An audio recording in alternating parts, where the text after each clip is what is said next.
Dear students, welcome to my channel. आज जिस topic के बारे में हम बात करेंगे वो है cascade structure that is related to IIR filter that is infinite impulse response. तो हमने प्रीवियसली 2 वीडियो में डिस्कस किया है डायरेक्ट फॉर्म फर्स्ट और डायरेक्ट फॉर्म सेकंड, और आज हम थर्ड फॉर्म डिस्कस कर रहे हैं आईआईआर फिल्टर की। तो कैस्केड स्ट्रक्चर अगर एग्जाम में क्वेश्चन आता है तो सबसे पहले जो भी क्वेश्चन हमें गिवन है, अगर उसमें कोई इक्वेशन गिवन है, जैसे ये इक्वेशन नहीं एक फैक्टर है, ये भी एक फैक्टर है, और अगर कोई इक्वेशन गिवन है तो हमें सबसे पहले क्या करना है, उस इक्वेशन के रूट्स चेक करने हैं।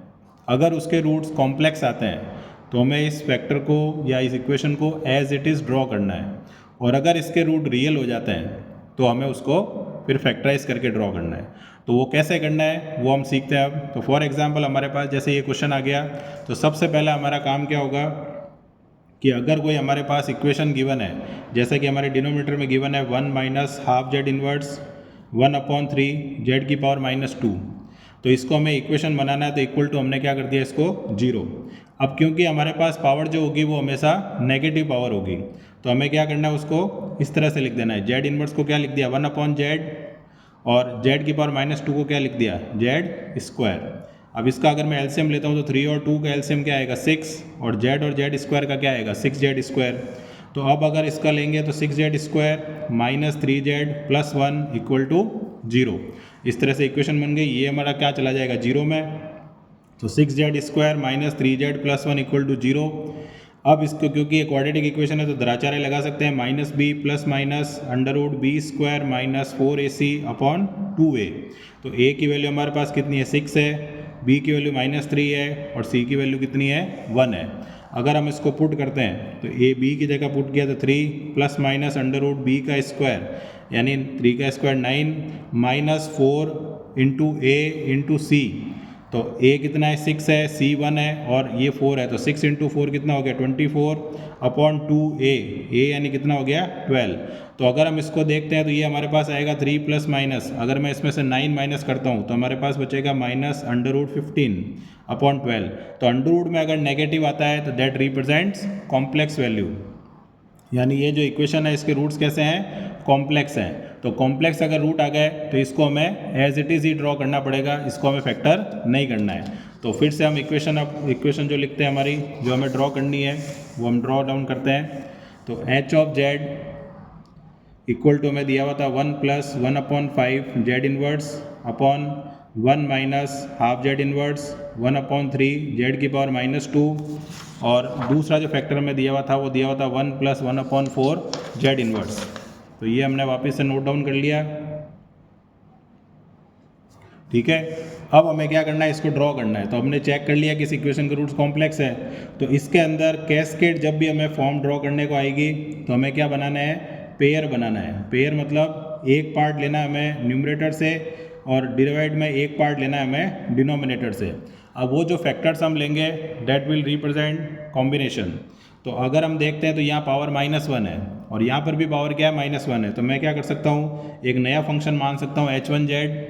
क्या मान लिया हमने 1 + 1/5 Z inverse upon 1 + 1/4 Z inverse. हम चाहे तो इसके साथ इसका भी पेयर बना सकते हैं, लेकिन यहाँ पावर -1 और यहाँ पे भी पावर -1 है, तो सिमिलर पावर का मैंने कॉम्बिनेशन ले लिया है। सेकंड जो पेयर हमारे पास बन सकता है उसमें अगर हम देखते हैं तो न्यूमरेटर में तो एक ही फैक्टर दिया हुआ है, तो वो तो हम ले चुके हैं। तो हम न्यूमरेटर में क्या बचेगा 1 बचेगा, और डिवाइड में क्या आ जाएगा 1 minus half Z inverse + 1/3 Z की पावर -2, ये हमारे पास आ गया। तो इस तरह से हमारे पास ये जो फंक्शन दिया हुआ था इसके कितने पार्ट हो गए, 2 पार्ट हो गए। अब इन जो 2 पार्ट है इनको हमें ड्रॉ किस फॉर्म को यूज़ करके करना है, डायरेक्ट फॉर्म सेकंड को। तो हमने प्रीवियस वीडियो में डिस्कस किया था कि डायरेक्ट फॉर्म सेकंड को हम इसलिए प्रीफर करते हैं क्योंकि यह नंबर ऑफ डिलेज रिड्यूस हो जाता है in comparison to direct form first. तो अब जब हम ड्रॉ करेंगे तो डायरेक्ट फॉर्म सेकंड में हमने क्या सीखा था कि हमें सबसे पहले डिले देखना है कि किस में डिले ज़्यादा है, तो दोनों में इक्वल है। तो हम क्या करेंगे, सबसे पहले एक लाइन ड्रॉ करेंगे और यहाँ क्या लिख देंगे जेड इनवर्स, ड्रॉ कर दिया हमने। अब डायरेक्ट फॉर्म सेकंड में क्या होता है, पहले डिनोमिनेटर ड्रॉ होता है, तो डिनोमिनेटर का पहला लाइन हमेशा क्या होता है 1 होता है, जो कि हमने सीखा है कि ये वैल्यू हमेशा क्या होनी चाहिए 1 होनी चाहिए। और डिनोमिनेटर है तो दूसरा जो पाथ होगा वो क्या होगा, फीडबैक पाथ होगा, जो आउटपुट से इनपुट जाएगा। अब यहाँ +4 लिखा हुआ 1/4 लिखा हुआ, तो हमें क्या कर देना है, फीडबैक का साइन चेंज कर देना, दैट इज -1/4।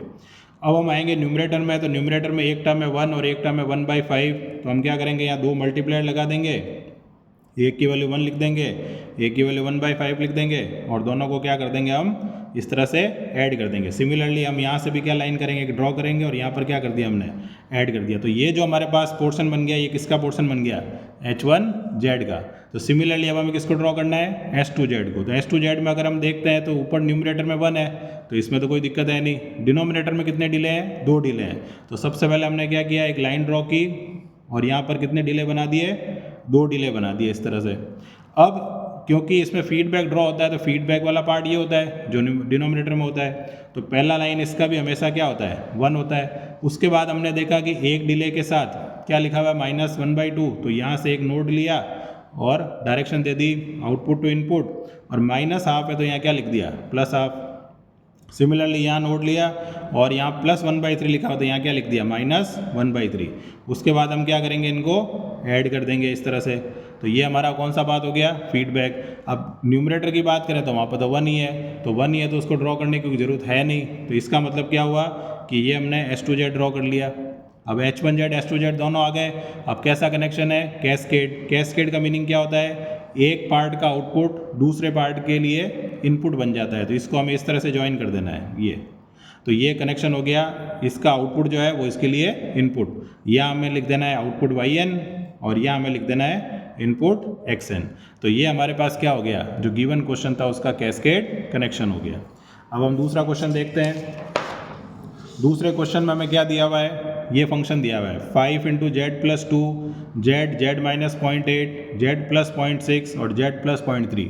तो देखने वाली बात यह है कि यहाँ जो भी फंक्शन होता है उसकी पावर नेगेटिव होती है, यानी डिले में होता है, जबकि यहाँ पर क्या दिया हुआ है, पावर पॉजिटिव गिवन है। इसका मतलब हमें क्या करना है, पहले इस फंक्शन की पावर को नेगेटिव में कन्वर्ट करना है। तो नेगेटिव में कन्वर्ट करने के लिए हम क्या करेंगे कि इसमें कॉमन ले लेंगे Z को। तो सबसे पहले हम क्वेश्चन नोट डाउन करते हैं। तो हमारा जो क्वेश्चन गिवन है वो क्या है, HZ = 5 Z+2 upon Z Z-0.8 Z+0.6 और Z+0.3, ये हमें क्वेश्चन दिया हुआ है। तो सबसे पहले अगर मैं न्यूमरेटर में से कॉमन लेता हूँ Z, तो एक Z मैंने कॉमन लिया, तो इस Z की जगह क्या लिख देना, 1 + 2, और Z कहाँ जाएगा, अपॉन में। अपॉन वाले Z को ऊपर लेके आएंगे तो क्या लिख सकते हैं, Z इन्वर्स। इसी तरह से यहाँ से एक Z कॉमन आएगा, यहाँ से एक Z कॉमन आएगा, यहाँ से एक Z कॉमन आएगा, तो Z Z और Z, तो टोटल Z की पावर कितनी होगी, 3, और बाहर एक और अवेलेबल है तो Z की पावर कितनी होगी, 4। यहाँ क्या हो जाएगा, Z की जगह कॉमन लिया तो 1 - 0.8 Z इन्वर्स, 0.6 Z इन्वर्स और 0.3 Z इन्वर्स। ये कैंसिल आउट किया तो कितना बचा, पावर 3। इसको हम ऊपर लेके चले जाएंगे तो Z की पावर -3, 1 + 2 Z इन्वर्स अपॉन में क्या रह गया, 1 - 0.8 Z इन्वर्स, 1 + 0.6 Z इन्वर्स और 1 + 0.3 Z इन्वर्स। तो इस तरह से हमने क्या कर दिया, जो फैक्टर हमें दिए हुए थे वो पॉजिटिव पावर में थे, तो हमें हमेशा ड्रॉ किस में करना है, नेगेटिव पावर में। तो हमें Z को कॉमन ले लेना है, Z कॉमन लेके जो कैंसिल आउट हुआ उसको कैंसिल कर दिया और फिर से ऊपर लेके आए तो पावर क्या हो गई, नेगेटिव। अब हमें क्या बनाना है, इसमें पेयर बनाने हैं, क्योंकि ऑलरेडी ये क्या दिए हुए हैं, फैक्टर्स की फॉर्म में दिए हुए हैं। तो यहाँ पर हमें किसी को चेक करने की ज़रूरत है नहीं। तो पहला पेयर जो हम बना रहे हैं H1Z, वो हमने केवल क्या ले लिया, 5Z की पावर -3 का। क्यों ले लिया, क्योंकि ये जो है ये फैक्टर्स हैं, जबकि ये फैक्टर नहीं है, ये एक टर्म है, तो इसको हमें अलग से ड्रॉ करना पड़ेगा। दूसरा जो हमने लिया H2Z, वो हम क्या ले सकते हैं कि एक फैक्टर हम लेंगे न्यूमरेटर से, ये ले लिया हमने एक फैक्टर, और एक फैक्टर हमने ले लिया डिनोमिनेटर से, ठीक है। उसके बाद हम क्या लेंगे, next factor that is H3Z। अब न्यूमरेटर में हमने 5Z की पावर -3 भी ले लिया, ये भी ले लिया, तो अब न्यूमरेटर में कुछ बचा गया, नहीं बचा, तो ऊपर क्या लिख देना, 1.6 Z इन्वर्स, और H4Z की वैल्यू क्या हो जाएगी, 1/1 + 0.3 Z इन्वर्स। तो इस तरह से हमने क्या कर दिया है, चारों फैक्टर को डिफाइन कर दिया है, यानी सिस्टम फंक्शन बना दिया है जिसको हम HZ कहते हैं। अब हमें इन सबको किस फॉर्म को यूज़ करके ड्रॉ करना है, डायरेक्ट फॉर्म सेकंड को, जो कि हमने अधिक रखा है। अब डायरेक्ट फॉर्म सेकंड का अगर हम यूज़ करते हैं तो सबसे पहले अगर हम इसकी बात करते हैं तो यहाँ क्या लिखा हुआ है, 5Z की पावर -3। तो इसका मतलब हम सबसे पहले क्या करेंगे, एक मल्टीप्लायर लगाएंगे जिसकी वैल्यू क्या लिख देंगे, 5, जेड की पावर -3 है, इसका मतलब कितने डिले देने पड़ेंगे यहाँ पर? 3 डिले, जेड की पावर -1, जेड की पावर -1। तो इसका मतलब यहाँ से यहाँ तक अगर मैं जाता हूँ तो -1 कितना हो गया? -3 और 5 मल्टीप्लाई में हो जाएगा। उसके बाद जब हम यहाँ आएंगे तो ये अब हमें ड्रॉ करना पड़ेगा यूजिंग डायरेक्ट फॉर्म सेकंड। तो सबसे पहले हम डिले का काउंट देखेंगे कि दोनों में डिले कॉमन है, 1 डिले है, तो एक हमने सेंटर में बना दिया डिले। उसके बाद क्या करेंगे? फीडबैक में क्या लिखा हुआ है? -0.8, तो यहाँ आ जाएगा +0.8, यहाँ आ जाएगा समिंग पॉइंट, और फीडबैक का पहला पाथ हमेशा क्या होता है? 1 होता है विद एरे। अब नेक्स्ट जो पार्ट हम देखेंगे 1 + 2 जेड इनवर्स, तो नेगेटिव पावर में ये 1 लिख दिया और यहाँ लिखा हुआ है 2, मल्टीप्लायर बनाया, क्या लिखा? 2 लिख दिया और इसको समिंग पॉइंट की तरह ऐड कर दिया। नेक्स्ट हम देखेंगे तो ये वाला फैक्टर है, तो इसमें केवल डिनोमिनेटर दिखा हुआ है, न्यूमरेटर तो है नहीं, तो यहाँ पर हमने क्या बनाया? फीडबैक बनाया, -0.6 लिखा, उसके बाद यहाँ समिंग पॉइंट बनाया और यहाँ क्या लिख दिया हमने? 1। उसके बाद फिर से हमने एक डिले बनाया, जेड इनवर्स, समिंग पॉइंट, और 0.3 लिखा हुआ था, -0.3, यहाँ ऊपर लिखे गए, यहाँ समिंग पॉइंट बनाया और यहाँ क्या लिख दिया? 1। अब इन दोनों ही सेक्शन में न्यूमरेटर नहीं है, तो न्यूमरेटर नहीं है तो उस साइड कुछ नहीं आएगा राइट हैंड साइड में। इसको आपस में किससे कनेक्ट कर देना है? कैस्केड में। तो एक का आउटपुट दूसरे के लिए क्या बन जाएगा? इनपुट। यहाँ लिख देना आउटपुट yn और यहाँ क्या आ जाएगा? Input xn। तो ये हमारे पास क्या था? 5z की पावर -3, ये हमारे पास क्या था? S2z, ये हमारे पास क्या बन गया? S3z, और ये हमारे पास क्या बन गया? H4z। और इन सबको कंबाइन कर दिया हमने यूजिंग कैस्केड कनेक्शन। तो इस तरह से हमें टेकल करना है कोई भी कैस्केड फॉर्म का क्वेश्चन आता है। सबसे पहले हमें देखना है इक्वेशन, अगर इक्वेशन है तो उसके रूट्स चेक करना है, रूट्स अगर कॉम्प्लेक्स है तो हमें उसे एज इट इज़ प्लॉट करना है, अगर रूट्स कॉम्प्लेक्स नहीं है, रियल है, तो हमें उसको फैक्टर करके प्लॉट करना है। उसके बाद हमें बनाना है पेयर, तो एक फैक्टर हमें लेना है न्यूमरेटर से और एक लेना है डिनोमिनेटर से। अगर कहीं पे फैक्टर एंड हो जाते हैं तो हमें क्या करना है? ऊपर 1 या नीचे भी 1 हो सकता है, कभी कभी डिनोमिनेटर पे भी फैक्टर एंड हो सकता है।